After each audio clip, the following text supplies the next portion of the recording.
এই চ্যানেল কোনো বিরোধিতা, ক্ষতিকর বা অবৈধ কার্যকলাপকে সমর্থন করে না। এই চ্যানেলে প্রদত্ত সমস্ত কন্টেন্ট শুধুমাত্র শিক্ষামূলক উদ্দেশ্যে তৈরি করা হয়েছে। अरे ये फिल्में टैक्स फ्री करने वाले लोग कफन तक पर जीएसटी लगा रहे हैं और ये गरीबों की बात करते हैं। सरकार झूठ की सरकार है। ये सरकार के जितने दावे हैं सब खोखले हैं। आज प्रधानमंत्री जी कह रहे थे सबका साथ सबका विकास। ये कैसा सबका साथ सबका विकास है? आप अमीरों के कर्जे माफ कर रहे हैं, उद्योगपतियों के कर्जे माफ कर रहे हैं, और यहाँ स्थिति ये हो गई है कि जो मिडिल क्लास, उसकी जो रोजमर्रा की जरूरत की चीजें हैं उस तक पर आपने जीएसटी लगा रखी है। आप फिल्में टैक्स फ्री करते हैं लेकिन स्टूडेंट्स के प्रतियोगी परीक्षाओं के फॉर्म की फीस नहीं माफ कर सकते। न्यू मिडिल क्लास की बड़ी चर्चा की, न्यू मिडिल क्लास जनरेट करेंगे, लेकिन मैं तो यहां खड़ा होकर के सरकार से कहना चाहता हूं कि न्यू मिडिल क्लास का जुमला अपने पास रखिए। ये बताइए कि जो पुराना मिडिल क्लास है उसके साथ आप कैसा व्यवहार कर रहे हैं? आज उसकी स्थिति क्या है? मिडिल क्लास से आपका कोई रिश्ता नहीं। मिडिल क्लास तो आपसे कह रहा है कि मोहब्बत भाईचारे के दीवाने दिन ही लौटा दो, वो सस्ती दाल सब्जी के सुहाने दिन ही लौटा दो। ये अच्छे दिन तो अंबानी अडानी को मुबारक हो, हमें ऐसा करो साहब पुराने दिन ही लौटा दो। वो पुराने दिन जो बहुत अच्छे थे, वो पुराने दिन जहां लोग एक दूसरे से मिलजुल करके रहते थे। पूरा सदन अमृत काल के बजट की चर्चा कर रहा है। मैं तो गरीबों की रोटी और दाल के बजट की चर्चा करूंगा। तुम्हारी फाइलों में गांव का मौसम गुलाबी है, मगर ये आंकड़े झूठे हैं, ये दावा किताबी है। मैं इस बजट को अमीरों के लिए पेश किया गया बजट कहूंगा। इसमें गरीबों के लिए कुछ है ही नहीं। नौकरी मांगने वाले नौजवानों पर लाठियां बरसाने वालों, आपने इस बजट में युवाओं को क्या दिया? आपने पुरानी पेंशन बहाली की मांग करने वालों को क्या दिया? सालों से अपने लिए छत तलाश रहे लोगों को आपने इस बजट में क्या दिया?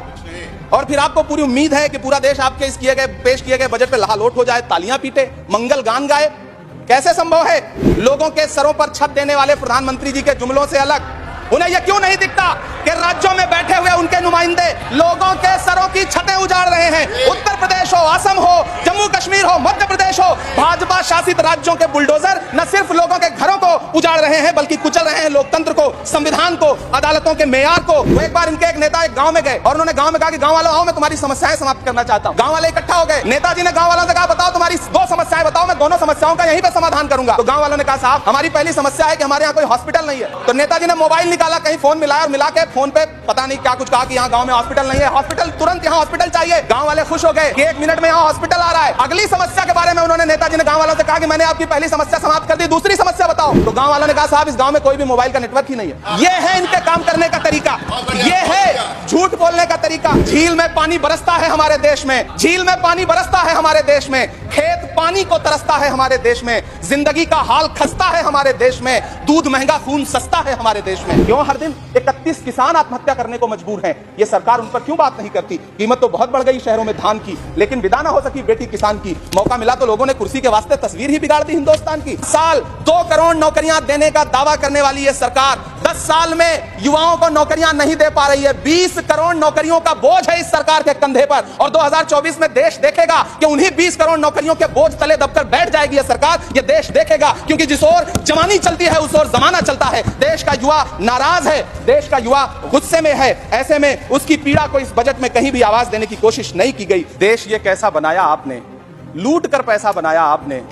देखिए जलते दिए भी बुझ गए, अजब दीपक राग गाया आपने। तो मंत्री जी ने बजट में ट्रेनों के डिब्बे को वंदे भारत कोच में बदलने का एक प्रस्ताव रखा। यह सरकार ट्रेनों की सुरक्षा के बुनियादी मुद्दों पर एक शब्द नहीं बोलना चाहती। भारत के वीडियो पोस्ट करने वाली यह सरकार कभी भारत की जनरल डिब्बों की, रेलवे के स्लीपर क्लास डिब्बों की वीडियो अगर पोस्ट करे ट्विटर पे तब समझ में आए। दिल्ली आने वाली, मुंबई जाने वाली ट्रेनें देख लीजिए, उनकी हालत देख लीजिए, तो आपको लगेगा कि ये वही ट्रेनें हैं। आज स्थिति यह है कि रेलवे स्टेशन तो छोड़िए, रनवे पर खाना खिला रही है आपकी प्राइवेट एयरलाइंस। अभी आपने जुर्माना लगाया है, नोटिस दिया है एयरलाइंस को। यह स्थिति आपने करके रख दी है ट्रेनों की, एयरलाइंस की। 10 साल के इनके वायदे हैं, मैं उनके बारे में बात करूंगा। वायदों से ज्यादा इनके नारों पे बात करूंगा। पहला नारा था बहुत हुई महंगाई की मार, अब की बार मोदी सरकार। आइए इस नारे की समीक्षा करते हैं। पेट्रोल, डीजल, गैस, ये तो बड़ी बड़ी बातें हैं।